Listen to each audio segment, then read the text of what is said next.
Empower your business or digital agency with Bluehost, trusted by over 5 million WordPress users globally. Bluehost features top-to-bottom hosting optimizations designed specifically for WordPress, giving you 24/7 access to a team of experts for support, plus thousands of WordPress help articles. So if you want to streamline WordPress website creation with intuitive controls and premium support, choose Bluehost, powering over 2 million websites worldwide. Is it time to reimagine your future? The right business skills may make a difference in your career. At Capella University, we offer a relevant education that's designed to focus on what you need to know in the business world. We'll teach professional skills to help you pursue your goals, like business management, strategic planning, and effective communication. And you can apply these skills right away. A different future is closer than you think with Capella University. Learn more at capella.edu.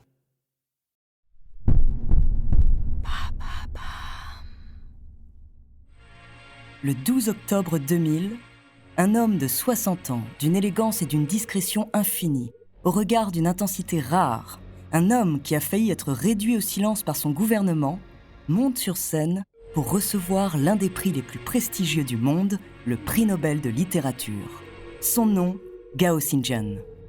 Il se fait rare dans les médias, mais cet écrivain, dramaturge, metteur en scène, réalisateur et peintre a accepté de nous livrer un entretien exclusif. Comment s'impose-t-il aujourd'hui comme l'un des plus grands penseurs de notre siècle?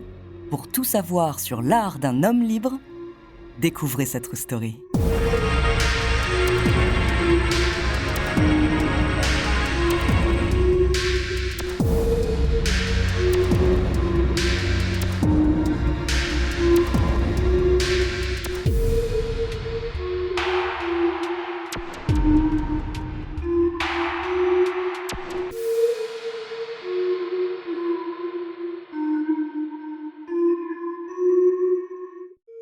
Bonjour, ici Andrea Brusque, je suis très heureuse de vous raconter aujourd'hui l'histoire d'un homme dont la vision traversera sans doute les siècles. Grande victime du Parti communiste chinois, il a fait de l'art un refuge qui le situe au-delà de toute implication politique. Cet au-delà dont il parle me passionne et c'est pour ça que je vais vous raconter son histoire. J'ai découvert son travail quand j'étais étudiante. Entre-temps, j'ai eu la chance de faire sa connaissance en mettant en scène un de ses textes, La Fuite. Et aujourd'hui, je suis très honorée qu'il ait accepté de participer à cet épisode de True Story. Je m'en vais donc vous raconter comment Gao Xingjian, dissident chinois, réfugié politique en France, a créé la surprise aussi bien en Asie que sur les autres continents en recevant le prix Nobel.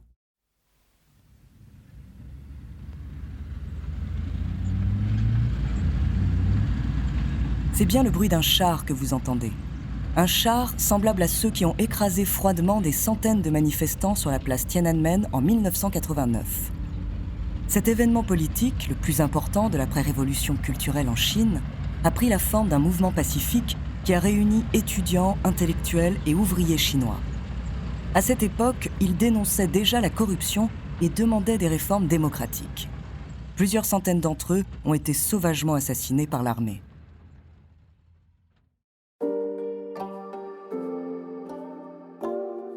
Cette affaire, aussi incroyable soit-elle, a été passée sous silence pendant des dizaines d'années.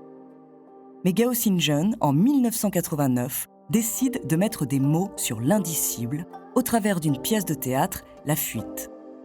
La fuite pose une question cruciale dans l'existence de l'auteur. Fuir, est-ce un moyen de lutter? Le parcours de Gao Xingjian apporte un éclairage à cette question. S'il n'avait pas fui, il ne serait pas l'homme qu'il est aujourd'hui, car il serait sans doute mort ou emprisonné. Son avant-gardisme, sa liberté de penser et ses théories littéraires vont délibérément à l'encontre des doctrines et du silence imposé par le régime. Ce texte fait donc partie d'une longue liste d'œuvres, nouvelles, essais, pièces de théâtre, qui ont toutes été censurées par le Parti communiste chinois. Il sera ensuite déclaré persona non grata sur le territoire chinois et il ne retournera plus jamais dans le pays de son enfance. Il devient réfugié politique en France et obtient la nationalité française en 1998.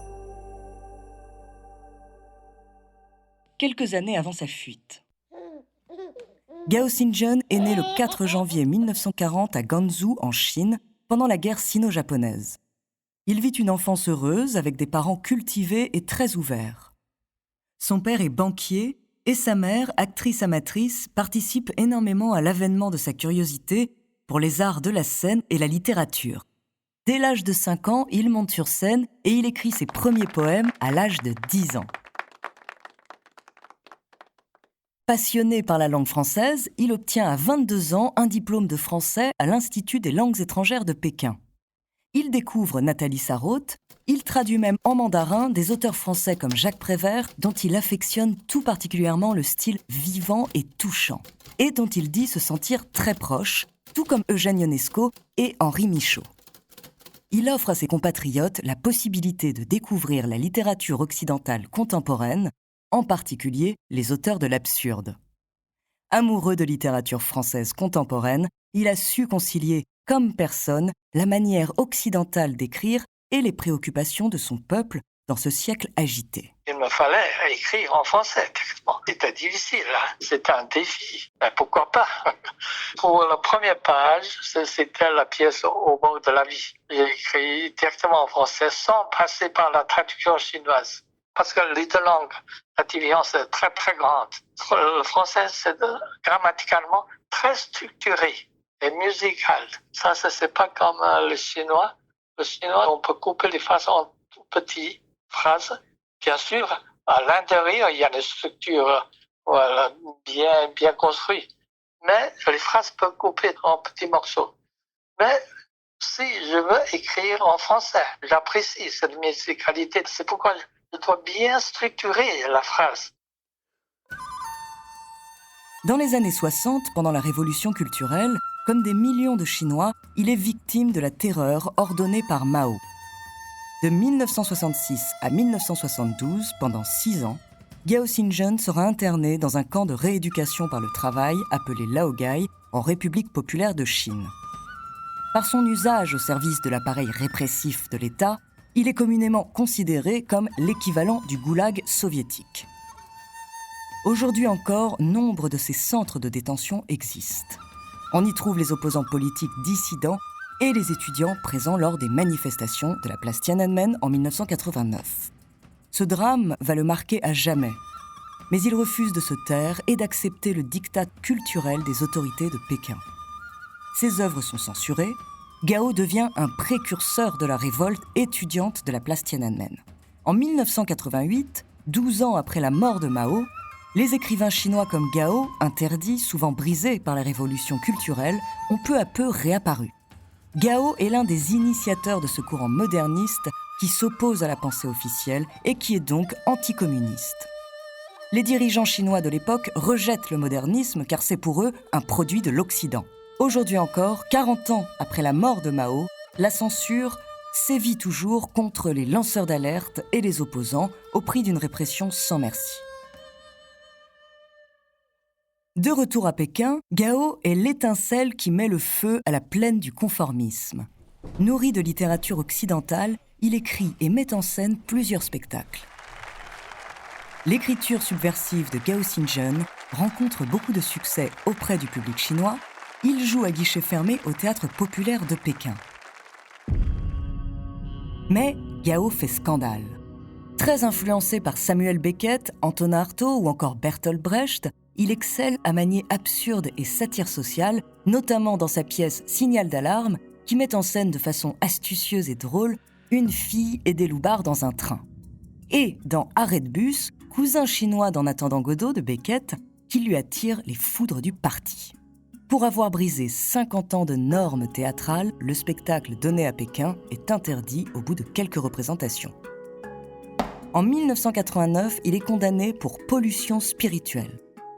Gao est traité de moderniste. Très antinaturaliste, son théâtre cherche autant à trouver des modes d'expression dans l'avant-garde occidentale que dans la représentation chinoise ancestrale. Ces spectacles déconstruisent les notions d'espace-temps traditionnel et trouvent leur point de chute dans un langage exprimant les pulsions et les obsessions de l'homme contemporain.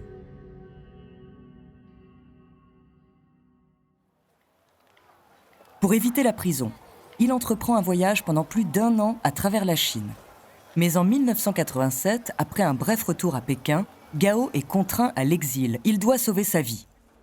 C'est à Paris qu'il trouve refuge où il obtient l'asile politique. Il a la nationalité française en 1998. C'est réfugié à Paris qu'il pourra exprimer tous ses talents et explorer de nouvelles manières de créer sans oublier ses racines. Il n'est jamais retourné en Chine, mis à part à Taïwan, qui a un statut bien spécifique, et il n'a jamais revu ses proches. Ce départ à Paris est une victoire dans son combat contre les conventions, contre l'art au service de la politique. La littérature, pour lui, est une nécessité et non un métier. Si on a l'impulsion de s'exprimer, on devrait, par multiples expressions, s'exprimer. Et l'esthétique vient après. Avant, il n'écrivait qu'en chinois, maintenant, il écrit directement en français. Il est fait chevalier des arts et des lettres en 1992. De réfugié politique en France à prix Nobel de littérature, Gao Xingzhen crée la surprise. Dès 1996, à propos de La Montagne de l'âme, le chef-d'œuvre romanesque de Gao Xingzhen, un critique littéraire de l'Express, André Clavel, écrit « C'est un mastodonte de près de 700 pages, un gigantesque cheval de Troie qui nous arrive de Chine. Le titre ne ment pas, La Montagne de l'âme est bien vertigineux par sa taille, par les abîmes qu'il affronte, par le souffle qui le traverse. » Et l'article est tout simplement intitulé « Lisez Gao Xingzhen ». On voit ainsi que plusieurs années avant que la célébrité conférée par le prix Nobel n'atteigne notre écrivain, l'importance de son œuvre est déjà reconnue. Il était impossible de présager que le prix Nobel irait à un auteur de langue chinoise, puisque depuis sa création en 1901, jamais un auteur chinois n'avait été nommé. Pourtant, à la surprise générale, c'est Gao Xingzhen, dissident chinois encore peu connu sur la scène des lettres mondiales, qui reçoit ce prix Nobel en l'an 2000. Les jurés de Stockholm décident par là de couronner l'œuvre d'un auteur qui entreprend de réhabiliter les pouvoirs de l'individu dans une société qui les nie. Il reçoit donc le prix Nobel pour une œuvre de portée universelle, marquée d'une amère prise de conscience et d'une ingéniosité langagière qui a ouvert des voies nouvelles à l'art du roman et du théâtre chinois. Son roman magistral, La Montagne de l'âme, est une de ses rares créations littéraires qui ne semble pouvoir être comparée avec nulle autre qu'elle-même. Il est construit sur des impressions de voyage, faits dans des régions lointaines de la Chine du Sud et du Sud-Ouest, où les coutumes chamanistes sont encore vivaces, où les ballades et les histoires de brigands sont présentées comme véridiques, et où on rencontre des représentants d'une sagesse taoïste ancestrale. On a mis 7 ans pour écrire.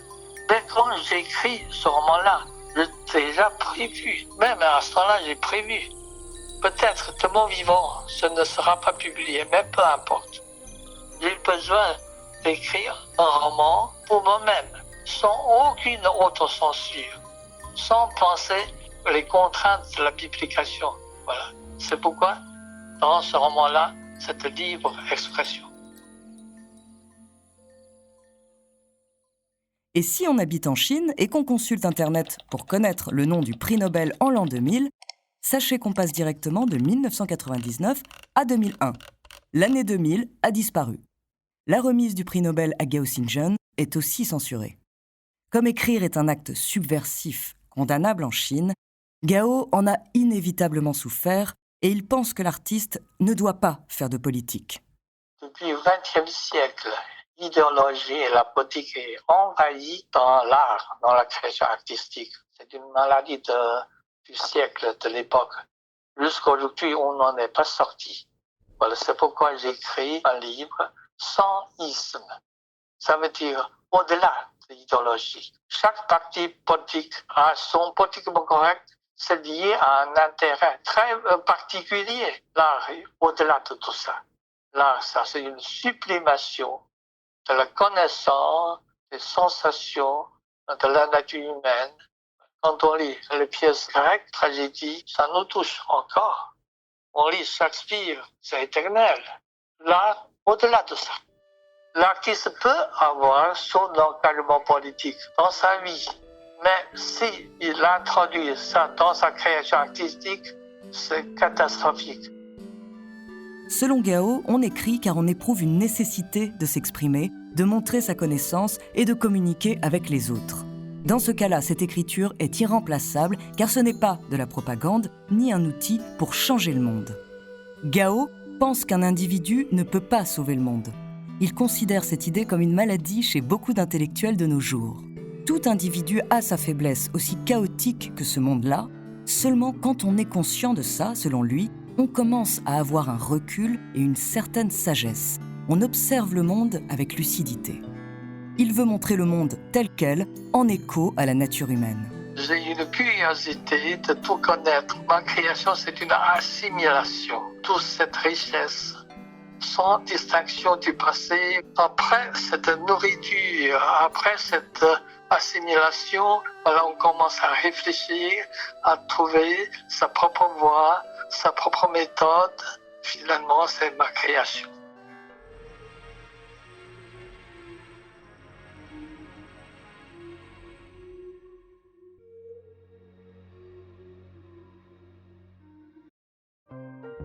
This episode is brought to you by Atlassian. Atlassian makes the team collaboration software that powers enterprise businesses around the world, including over 80% of the Fortune 500. With Atlassian's AI-powered software like Jira, Confluence and Loom, you'll have more time to do the work that matters. In fact, Atlassian customers experience a 25% reduction in project duration per year. Unleash the potential of your team at Atlassian.com. Atlassian. Want to shop Walmart Black Friday deals first? Walmart Plus members get early access to our hottest deals. Join now and get 50% off a one-year annual membership. Shop Black Friday deals first with Walmart Plus. See terms at walmartplus.com.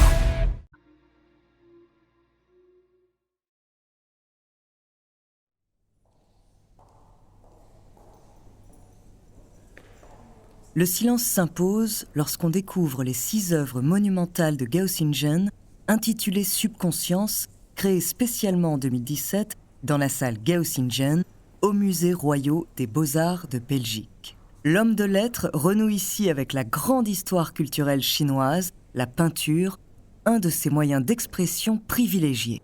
C'était un grand gâteau, surtout parce que c'est pas un simple musée. C'est le musée royal des Beaux-Arts de Belgique. Le directeur m'a dit, première salle à gauche. En haut, c'est la salle de Rubens. Et en bas, c'est en marbre. Tout est blanc. J'ai mis plus d'1 an à faire la conception et création de 6 géants tableaux. Le titre, c'est La Subconscience. 2 mètres 40 de haut, 50 mètres 40 de large. Je travaille vraiment intensément 1 an pour finir cette donation. Mais sa passion pour la peinture remonte à bien plus longtemps. En 1985, il expose pour la première fois à Pékin, de manière non officielle, avec le sculpteur Yin Guanzhang. La communauté internationale le soutient et invité par le Berliner Künstlerprogramm en Allemagne et par le ministère des Affaires étrangères français, il séjourne plusieurs mois en Europe. Sa première exposition personnelle en Occident, à la Berliner Kunsthaus Bethanien, est un succès.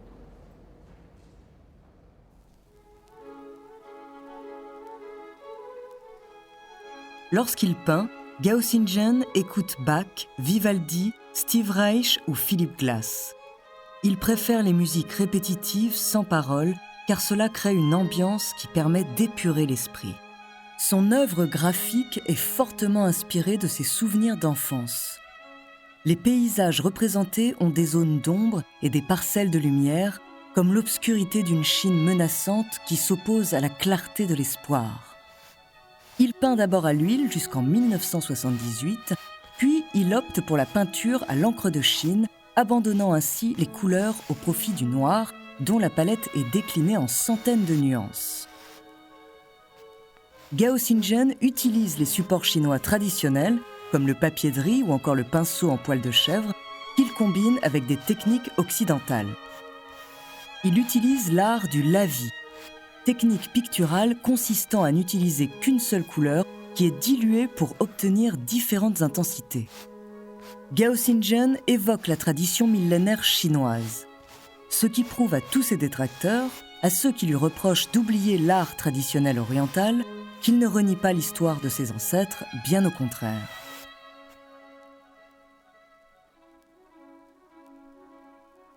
De ses œuvres en noir et blanc se dégage beaucoup de poésie et de sérénité. Au cœur de son travail, il invite le flâneur à traverser l'image et à rencontrer au-delà de l'encre l'idée de sa simple existence. Grâce à sa puissance évocatrice, les musées redeviennent ou deviennent un espace voué à la contemplation. Gao Xinzhen est le seul peintre contemporain à avoir une salle d'exposition permanente de son vivant. Ces tableaux de toutes dimensions conjuguent abstraction et figuration. Ces mystérieux paysages, parfois insolites, entraînent celui qui les regarde dans un voyage vers les abysses de l'âme. Ces toiles portent des titres abstraits ou oniriques, comme la montagne printanière, l'observateur, recueillement, oubli, surprise. On peut observer les contours d'une lune saisie dans un clair-obscur, la silhouette d'une femme cheminant, un homme dont la tête toute fine se tend vers un soleil couchant. Il cherche à faire entrer le temps et l'espace dans la peinture. Ce n'est donc pas étonnant qu'il y ait des cours de yoga donnés dans la grande salle d'exposition qui lui est dédiée à Bruxelles. C'est pas un métier pour moi, la création. C'est plutôt une expression, une confirmation de soi-même. C'est pourquoi ça devient une habitude. Quand je suis devenu adulte, ma réflexion sur la vie, sur moi-même, sur la société, sur la nature humaine, toutes ces réflexions, ça devient une création artistique, littéraire, théâtrale, ou bien picturale, même cinématographique. Son univers reste unique en son genre. C'est pourquoi de grandes expositions lui sont consacrées dans le monde entier et que ses toiles sont très cotées. Il est représenté par la célèbre galerie parisienne Claude Bernard et lors de son exposition au Grand Palais à Paris pendant l'événement Art Paris Art Fair 2019, en moins d'1 heure, toutes ses toiles étaient vendues. Il est mystique, résume son galeriste. Encerclé de ses tableaux, l'artiste chinois naturalisé français en 1997 se prête au jeu des dédicaces. Il signe en inscrivant simplement son prénom et son nom. Pas besoin de plus, l'important ce sont ses œuvres, lui, il s'efface. Évidemment, pour comprendre l'œuvre picturale de Gao Xinzhen, on serait tenté de se dire qu'il faudrait la mettre en perspective avec l'ensemble de son œuvre littéraire. Évidemment, il y a des échos, mais la puissance de cet artiste, c'est qu'il émane de son geste quelque chose d'universel, quelque chose d'humain. Cette humanité transparaît, c'est elle qui nous donne à méditer. Elle nous questionne, est-ce une illusion, une vision intérieure ou est-ce un rêve ? J'ai eu aussi à l'Université Aix-Marseille à créer un espace de recherche et documentation de Gao Xinzhen. Une très belle grande salle. Dans la nouvelle bibliothèque, on accroche mes tableaux, mes gravures, estampages, mes livres. À Taïwan, l'Université nationale normale supérieure à Taïwan va créer aussi un autre centre de documentation, collaboration en échange avec l'Université Aix en France. Plus tard, notre plasticien poursuit ses recherches, mais cette fois-ci à travers le cinéma. Oui, car il est également cinéaste. Connaissez-vous Le Deuil de la beauté ? En 2013, il réalise le rêve de sa jeunesse. Il réalise un ciné-poème sans fiction, sans narration, aussi libre qu'un poème. Il veut créer un cinéma aux 3 principes où est instaurée l'autonomie de l'image, du son et du langage qui se complètent mutuellement. Cela produit un sens nouveau. Dans Le Deuil de la beauté, son 3e film, il fait fusionner littérature, théâtre, danse, peinture, photographie et musique. Il transforme son cinéma en art total. C'est un poème visuel de 2 heures qui offre une expérience mêlant danse, chant, acrobatie et jeu d'acteur. Une critique de la société de consommation. D'ailleurs, le cinéaste a spécifié que son film devait exister hors de toute diffusion commerciale.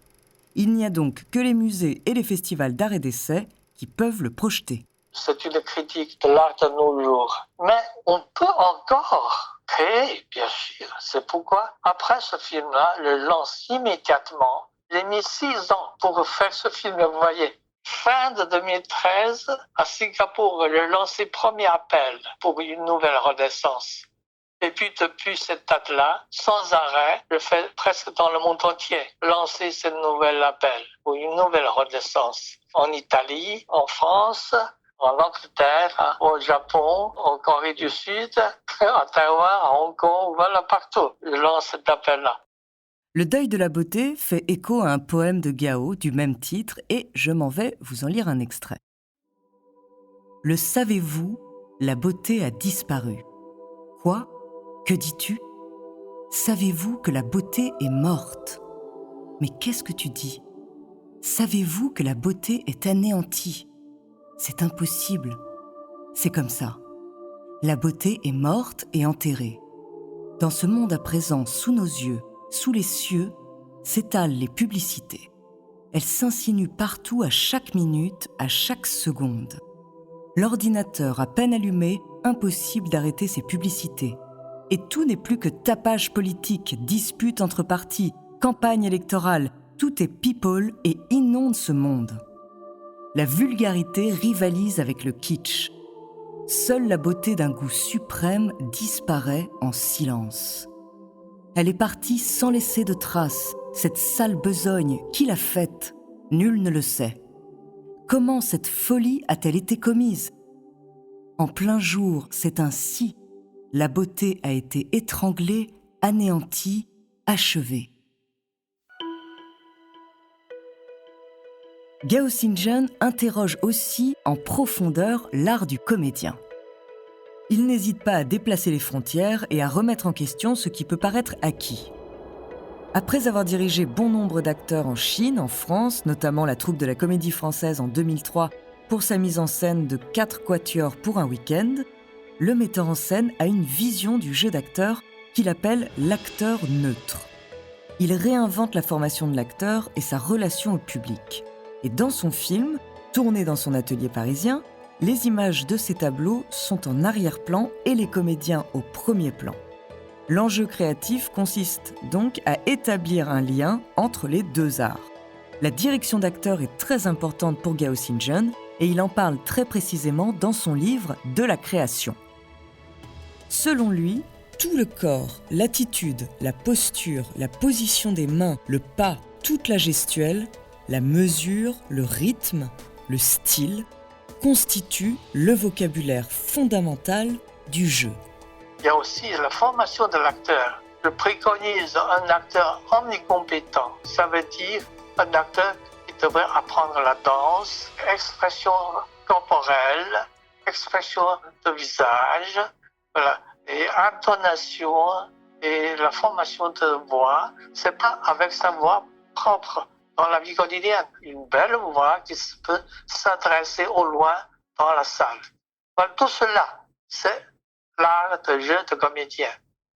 Avec son appel pour une nouvelle renaissance, cet adepte de l'art total qu'est Gao Xingzhen prône une nouvelle pensée pour changer le monde et réveiller les consciences grâce à la culture. Gao Xingzhen en appelle à un retour à une création artistique sans frontières, pluridisciplinaire, non utilitariste et non marchandisée, explorant les complexités de l'âme humaine avec, pour finalité, une communion parfaite des cœurs et des esprits. En juin 2018, il publie en Italie un essai intitulé Per un nuovo rinascimento, qui est aujourd'hui traduit dans plusieurs pays. Il a été invité dans de nombreuses universités pour partager cet appel à une renaissance artistique. Selon lui, il faut sortir des carcans du passé, revoir les conditions existentielles humaines avec toutes ses difficultés pour lutter contre les crises actuelles. Gao est imprégné d'histoire et du sens de l'histoire, il est marqué par ce devoir de mémoire.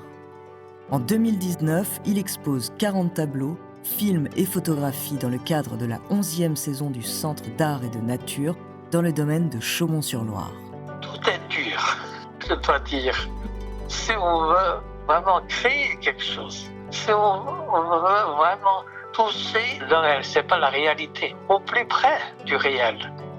Ça veut dire qu'il faut saisir cette subtilité de la sensation, de la réflexion, de la perception, des connaissances le plus près possible. Et on trouve en même temps une forme expressive, artistique. Ça, c'est le travail de l'artiste. C'est un long parcours de recherche. C'est pas d'un coup on y arrive. Les grands artistes ont cela en commun avec leurs chefs-d'œuvre, c'est qu'ils n'ont pas de frontières et qu'ils sont hors du temps. Gao Xingjian est un homme qui n'adhère à aucune association, aucun parti, aucune chapelle et qui ne correspond pas aux critères en vogue dans les médias. Il est au-delà. Il regarde devant lui, mais il n'a pas oublié qu'il a eu une autre vie, comme il l'écrit si bien dans le livre d'un homme seul. Merci d'avoir écouté cet épisode de True Story. N'hésitez pas à le partager. À la semaine prochaine.